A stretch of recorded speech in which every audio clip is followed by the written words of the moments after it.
Bonjour à tous et bienvenue dans ce 6h30. La 25e édition du Festival panafricain du cinéma et de télévision de Ouagadougou a pris fin hier.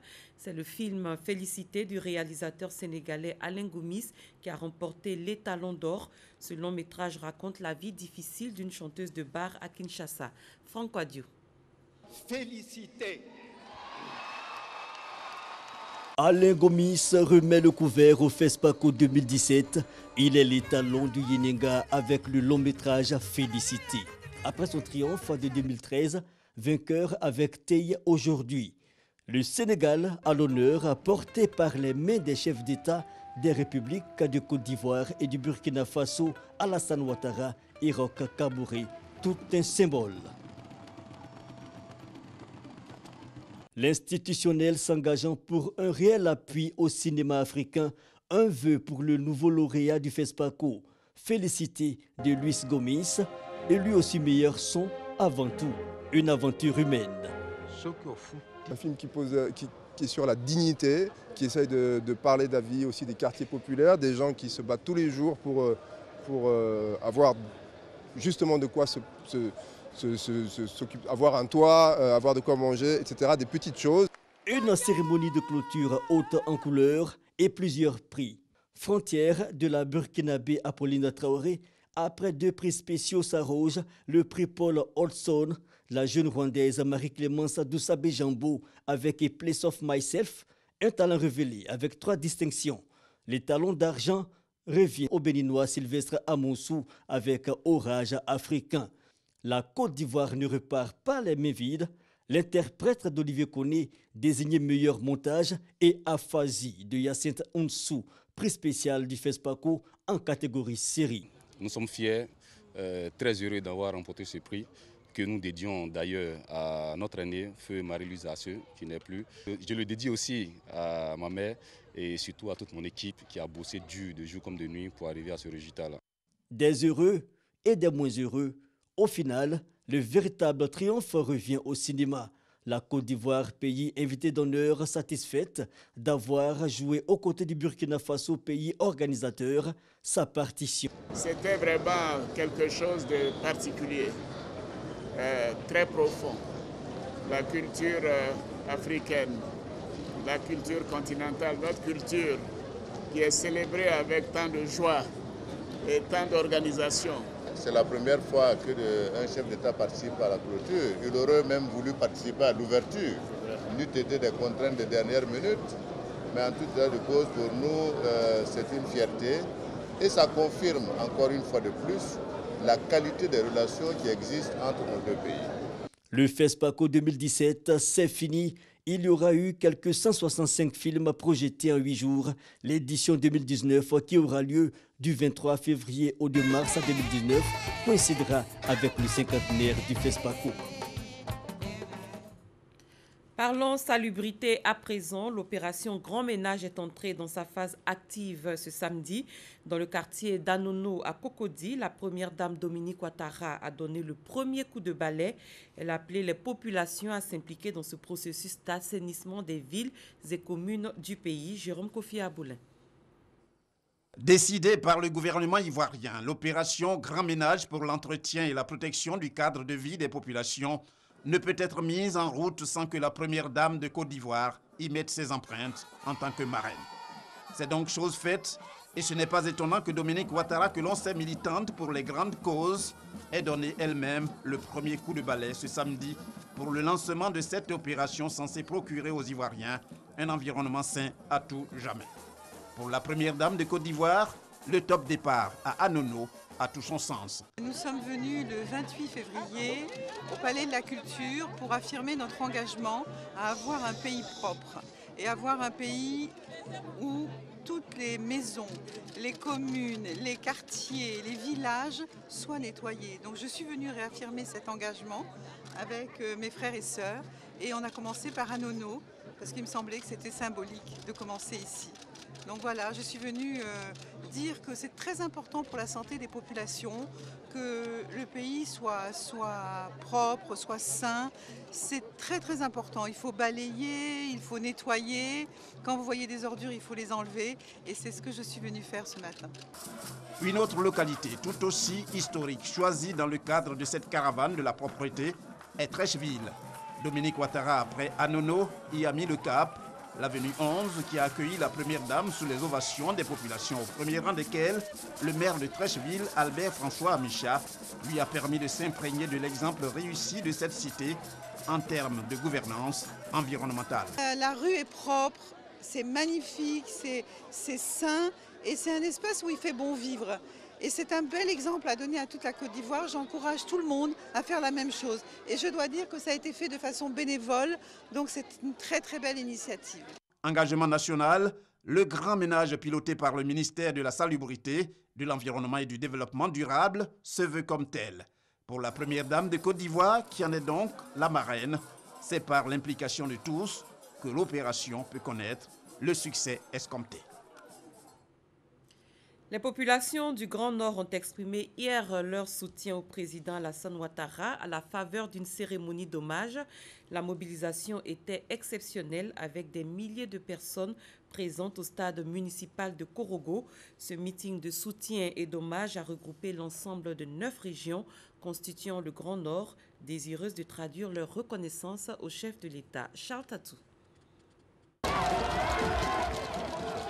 Les populations du Grand Nord sont de cœur avec le président de la République, Alassane Ouattara. Venues massivement de toutes les régions composant cette grande partie du pays, elles ont mis à profit le meeting d'hommage initié par les élus et cadres du Poro pour lui réaffirmer leur attachement et leur soutien à sa politique de développement de la Côte d'Ivoire. Cette rencontre a mis également en évidence les liens fraternels des Ivoiriens. Cela en faveur de la paix et de la cohésion sociale, mais surtout en faveur de l'unité autour du chef de l'État Alassane Ouattara. Tant elle a connu la présence de plusieurs délégations venues des autres régions du pays. Nous sommes venus pour sceller les liens d'amitié entre Korogo et Akupé. Nous sommes des alliés, donc je suis gentil, je suis très content, raison pour laquelle je fais un déplacement avec un grand nombre du peuple ouai pour venir à Korogo. C'est un rassemblement vraiment super. Le monde mobilisé sous ce soleil de plomb là, vraiment c'est du jamais vu. En tout cas, félicitations au Premier ministre. Ce qui concerne Korogo concerne aussi le bélier. Parce que ça ne date pas d'aujourd'hui, je disais à un de vos collègues tout à l'heure, c'est depuis le temps de Fouet-Boigny jusqu'au premier chef de canton, Gon Coulibaly. Nous sommes dans une logique de brassage pour la Côte d'Ivoire. Un Premier ministre vient d'être nommé, il fait partie du Grand Nord. Nous aussi, nous sommes une région du Grand Nord. Les enjeux de cette rencontre, situés ici par les différents intervenants.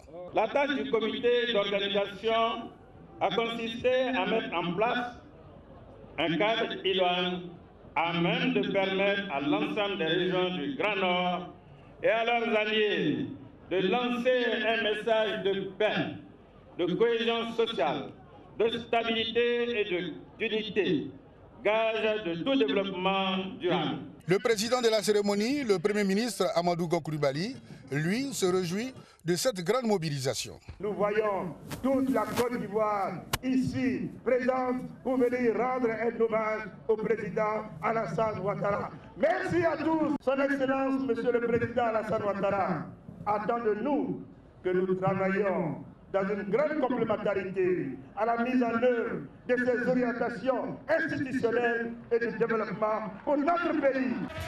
Plusieurs danses du terroir ont donné une note de gaieté à la cérémonie. Les participants à cette cérémonie d'hommage au président de la République ont fait part de leurs sentiments. Je vous propose de les écouter. Les soubresauts nous ont interpellés et j'apprécie fortement l'initiative de mobilisation des populations. Ce qui peut nous rassembler, c'est le travail. Le travail très bien fait. C'est ce travail qui peut nous permettre de nous élever. Et je dis, la cérémonie d'aujourd'hui, ce n'est qu'un début. Un début de soutien à toutes les actions du président Alassane Ouattara. avec la nouvelle constitution, il y a eu deux grandes nominations. Celle du vice-président de la République de Côte d'Ivoire, et c'est un fils du Surcomoé en la personne de l'ex-premier ministre Daniel Kablan-Denkan, quand le poste de premier ministre est revenu, bien entendu, à Amadou Gon Coulibaly. Et il est tout à fait normal que le Surcomoé soit à côté de la région du Poro, à côté du Grand Nord. Tout peut s'obtenir par le dialogue. Et il a déploré avec beaucoup de vigueur la manière dont ces manifestations-là se sont exprimées. Et il a annoncé pour un avenir très proche pour parler avec le corps social pour que nous en arrivons à ce qu'on appelle une trêve sociale pour permettre au gouvernement de travailler sereinement en vue d'atteindre des résultats profitables à tous. Notre présence ici est la marque de la solidarité qui doit prévaloir en Côte d'Ivoire parce que personne n'est sans ignorer tout ce que le pays a connu ces derniers temps et il fallait déferler sur Korogo pour que le président sente qu'il est soutenu par ses populations, par ses jeunes, par ses fils et que nous n'avons d'autres ambitions que de l'aider à aller à l'émergence. Nous n'avons pas regretté parce qu'il nous a été donné d'entendre des mots très forts de la part du Premier ministre Amadou Gon Coulibaly, unité, qui est le credo chez Yacouba Sylla, unité, unité et réconciliation. Et véritablement, nous avons compris que le vivre ensemble est un maître mot qui a été traduit dans les faits à Korogo ici. Et nous prions vivement que de telles actions, que de telles cérémonies se perpétuent dans toutes les autres régions de la Côte d'Ivoire. La journée d'aujourd'hui constitue un turning point dans l'histoire de notre pays. C'est la première fois que nous rencontrons cet homme, je dirais immense, de par les actes qu'il pose. Et une telle cérémonie ne pouvait pas se dérouler sans que nous ne soyons là. C'est un soutien total par rapport à tout ce qui s'est passé. On venait de le nommer et il a fait preuve de responsabilité. C'est un soutien du Lodjibois, de tout le Lodjibois aux actions du président de la République. Vous savez, depuis 2011 qu'il est à la tête de ce pays, il y a eu une transformation notable. Les infrastructures de base ont été transformées. La Côte d'Ivoire entière est au travail. Je demande avec tous les Ivoiriens et Ivoiriennes pour prier la longévité du président de la République et son gouvernement, lequel a la tête Amadou Gon Coulibaly est le Premier ministre. Surtout la santé, rien que la santé. Autre chose, à présent, le secteur des mines bouge. L'accent est mis sur les bonnes pratiques de l'exploitation minière artisanale, un passage obligé pour redynamiser la commercialisation de l'or. Francis Boifou. L'exploitation minière artisanale et à petite échelle emploie plus de 7 500 000 personnes en Afrique sur les 15 millions d'artisans dans le monde. Cette activité est jugée dangereuse quand elle est exercée de façon illégale. Nous avons à peu près 800 000 personnes qui sont engagées dans leur paillage. Il y a l'insécurité, d'abord sur les sites, la dégradation de l'environnement. Ils manient des produits chimiques dangereux sans aucune précaution. Pour assainir le secteur, des partenaires européens et américains ont décidé d'accompagner les pays d'Afrique de l'Ouest. Il s'agit d'adopter de bonnes pratiques de développement durable, de l'exploitation minière à petite échelle pour protéger l'environnement et tracer la commercialisation de l'or. Il y aura des retombées parce que les bureaux d'achat pourront s'approvisionner sur le terrain tranquillement. Selon une étude, plus de 120 tonnes d'or sont exportées frauduleusement en Afrique de l'Ouest. En Côte d'Ivoire, plusieurs mesures ont été prises pour réglementer l'exploitation minière artisanale. Nous avons d'abord fermé plus de 400 sites d'orpaillage. Nous avons ensuite engagé un processus de sensibilisation des différents acteurs, les communautés locales qui sont directement impliquées donc, dans cette activité. Nous avons commencé le processus d'octroi des permis et d'autorisation donc, à des opérateurs qui pratiquent donc, de manière légale, formelle, l'activité d'orpaillage.